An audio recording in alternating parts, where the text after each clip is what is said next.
Assalamualaikum warahmatullahi wabarakatuh.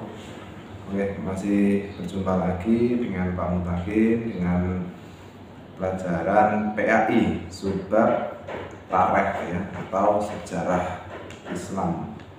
Nah, pada materi kali ini kita akan membahas tentang perkembangan peradaban Islam pada masa kejayaan. Nah, jadi ada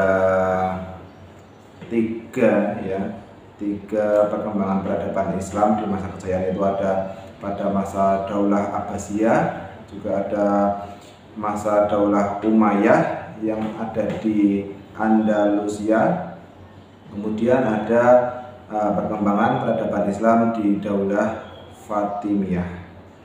Ya, kita bahas satu persatu. Yang pertama itu perkembangan peradaban Islam pada masa Daulah Abbasiyah, tepatnya pada tahun 750 sampai 1258 Masehi. Nah, jadi sejarah berdirinya Daulah Abbasiyah ya, pemerintah Daulah Abbasiyah itu dinisbatkan kepada Al-Abbas atau paman Rasulullah Shallallahu Alaihi Wasallam. Nah, sementara khalifah pertama dari pemerintahan Daulah Abbasiyah itu adalah Abdullah As-Saffah bin Muhammad bin Ali bin Abdullah bin Abbas bin Abdul Muttalib ya, yang didirikan pada tahun 132 Hijriah atau 750 Masehi. Nah, kemudian perbedaan Daulah Abbasiyah dengan Daulah Umayyah yaitu yang sangat menonjol ya, itu pada Daulah Abbasiyah ini lebih menekankan tentang pembinaan peradaban dan kebudayaan Islam dari perluasan wilayah. Nah, kemudian puncak kejayaan Daulah Abbasiyah ya ini terjadi pada masa Khalifah Harun Ar-Rasyid. Kemudian pada masa Al-Ma'mun ya. Jadi puncak kejayaan itu ada pada dua masa khalifah. Masa Khalifah Harun Ar-Rasyid sama Al-Ma'mun. Nah, pada masa Khalifah Harun Ar-Rasyid ya, ini negara dalam keadaan makmur, kekayaan melimpah dan keamanan terjamin. Ya, karena pada masa daulah ini sangat bagus. Nah, kemudian perkembangan pendidikan atau perkembangan lembaga pendidikan yang mencerminkan terjadinya perkembangan kemajuan ilmu pengetahuan atau kemajuan di dunia pendidikan ya, itu ditentukan oleh dua hal ya. Jadi pada masa kepemimpinan atau Khalifah Al-Ma'mun ya, itu ditandai dengan perkembangan lembaga pendidikan dan pengetahuan yang maju, yang ditentukan oleh yang pertama terjadinya asimilasi yang secara efektif dan bernilai guna antara bangsa Arab dengan bangsa-bangsa lain yang lebih dahulu mengalami perkembangan dalam bidang ilmu pengetahuan. Nah, perkembangan dalam bidang ilmu pengetahuan negara mana? Negara Persia, ada negara India, ada negara Yunani. Yang masing-masing negara ini memiliki ilmu pengetahuan yang masing-masing. Misalkan Persia ini berjasa dalam sistem pemerintahan ya, kemudian berjasa dalam perkembangan ilmu filsafat dan sastra. Kalau India ini berjasa dalam bidang kedokteran atau ilmu matematika dan ilmu astronomi. Sedangkan negara Yunani ini berjasa pada penerjemahan dalam banyak bidang ilmu, terutama filsafat, karena pada dasarnya ilmu filsafat itu ilmu yang masih perlu ditafsirkan. Kemudian hal yang kedua ya, ini gerakan penerjemahan yang berlangsung dalam 3 fase. Ya, fase pertama ini Khalifah Al-Mansur sampai Harun Ar-Rasyid. Fase yang kedua ya, itu ada Khalifah Al-Ma'mun sampai tahun 300 Hijriah. Kemudian fase yang ketiga ini berlangsung setelah tahun 300 Hijriah. Ini terutama setelah adanya pembuatan kertas ya, dalam penerjemahan bidang-bidang ilmu semakin meluas.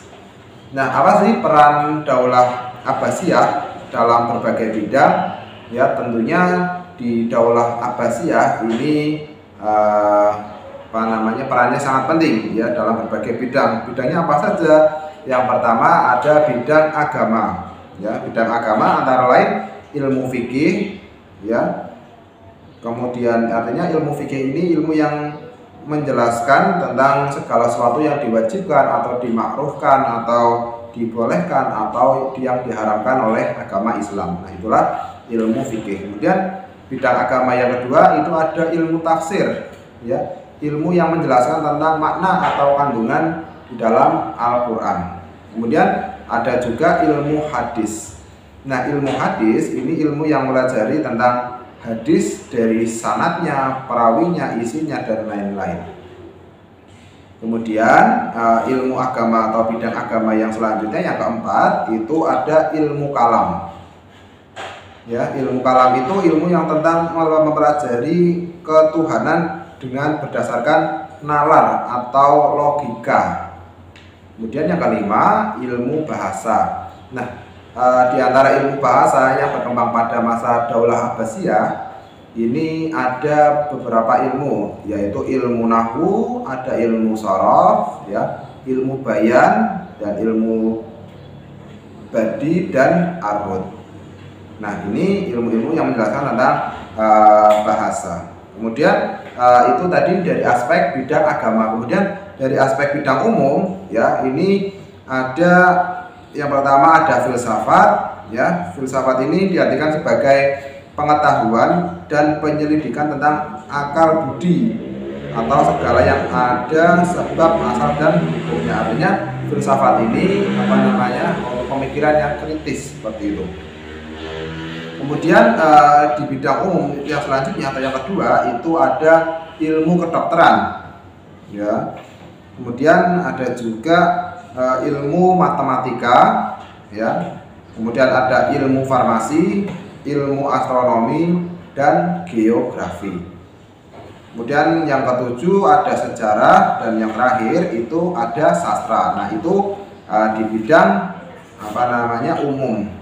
Ya, di bidang umum itu ada 8 ilmu, ya, sedangkan ilmu agama itu ada 5.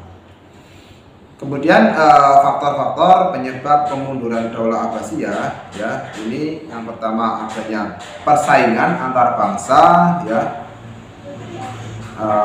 Kemudian ada kemerosotan ekonomi, ya. Pada saat itu pemerintahan Abbasiyah ini pemerintahan yang sangat kaya, ya, tapi mengalami pendapatan negaranya tersebut sangat menurun sehingga kemerosotan ekonomi. Kemudian ada konflik agama, ya, ini yang menyebabkan kemunduran Daulah Abbasiyah. Kemudian ada juga perang salib, ya. Perang salib ini merupakan sebuah atau sebab dari eksternal umat Islam, karena perang salib ini berlangsung beberapa gelombang sehingga banyak menelan korban jiwa. Nah, kemudian yang terakhir ini serangan dari bangsa Mongol pada tahun 1258 Masehi. Nah, akhir dari kekuasaan Daulah Abbasiyah, ya, ini ketika Baghdad itu sebagai ibu kota Daulah Abbasiyah ini dihancurkan oleh pasukan Mongol yang dipimpin oleh Hulagu Khan, ya.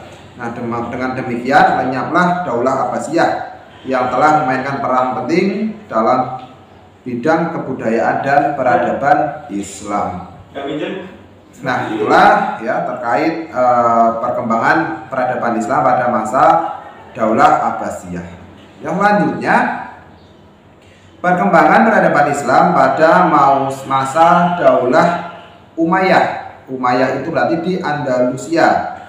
Ya, jadi setelah Daulah Abbasiyah runtuh, ya, kemudian perkembangan Islam dilanjutkan dengan Daulah Umayyah.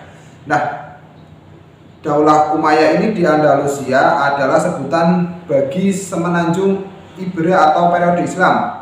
Sebutan itu berasal dari kata Vandalusia, artinya negeri bangsa Vandal. Nah, Bani Umayyah ini merebut semenanjung ini dari bangsa Gothia Barat pada masa Khalifah Al-Walid Ibnu Abdul Al-Malik ini pada tahun 86 sampai 715 Masehi. Nah, Andalusia ini menjadi salah satu provinsi dari Daulah Bani Umayyah sampai tahun 19 atau sampai tahun 132 Hijriah, ya. Nah, kemudian kemajuan pada peradaban Islam di Andalusia ini ada kemajuan intelektual. Kemajuan intelektualnya seperti apa?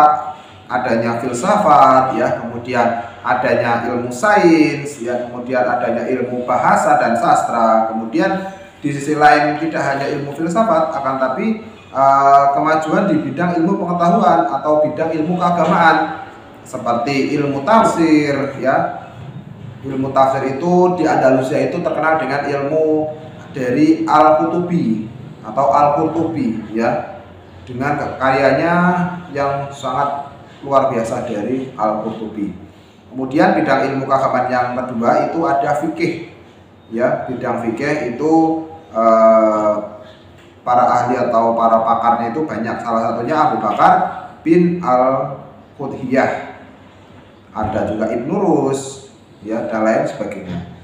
Kemudian ada juga bidang arsitektur. Nah, bidang arsitektur, ya, ini kemegahan bangunan fisik, ya, sangat maju. Ini mendapat perhatian umat dan penguasa umumnya bangunan yang memiliki nilai arsitektur, ya. Salah satunya ada Cordova, ya, bangunannya itu mencirikan Islam, ya. Kemudian ada bangunan Granada, ada bangunan Sevilla, ya. Silakan nanti bisa di searching sendiri, ya, bangunannya seperti apa, Cordova itu seperti apa, Granada itu seperti apa, Sevilla itu seperti apa, ya. Nah, kemudian kondisi sosial kemasyarakatan, ya, pada masa Daulah siapa tadi? Daulah Umayyah, ya. Ini penduduk Andalusia ini terdiri dari bangsa Arab, ya. Terdiri dari bangsa Arab, bangsa Spanyol, Yahudi, dan Slavia. Nah, penduduk Spanyol ini terdiri dari satu kelompok yang telah masuk Islam, yang kedua kelompok yang tetap pada keyakinan mereka tetapi meniru adat kebiasaan bangsa Arab. Nah, kemudian hubungan luar negeri pada masa Daulah Umayyah, ya, ini pada masa An-Nasir hubungan dengan negara tetangga diperluas. Misalnya hubungan dalam pembangunan Masjid Cordova dan pembangunan Al-Zahra. Nah, inilah hubungan luar negeri pada masa Daulah Umayyah di Andalusia. Kemudian yang ketiga tadi perkembangan Daulah siapa? Umayyah. Sekarang perkembangan peradaban di Daulah Fatimiyah. Nah, perkembangan di Daulah Fatimiyah, ya, ini kepemimpinan dinasti Fatimiyah. Yang pertama itu Al-Mahdi, ya. Al-Mahdi itu pada tahun 909 sampai 934 Masehi, ya. Kemudian ada Al-Qaim, ya, pada tahun 934 sampai 949. Ada Muiz Lidinillah, ya, pada tahun 965 sampai 975 Masehi. Kemudian ada Al-Aziz juga pada tahun 975 sampai 996. Kemudian Al-Hakim, ada juga Az-Zahir, Al-Mutansir, ya. Kemudian ada Al-Mustaqli, ya. Itu semua dari Itu semua ya yang saya sebutkan tadi ini merupakan penguasa pada saat dinasti Fatimiyah yang masing-masing setiap periode penguasaan atau periode pemerintahannya itu memiliki keunikan dan kelebihan dan kekurangannya masing-masing. Silahkan bisa di searching sendiri.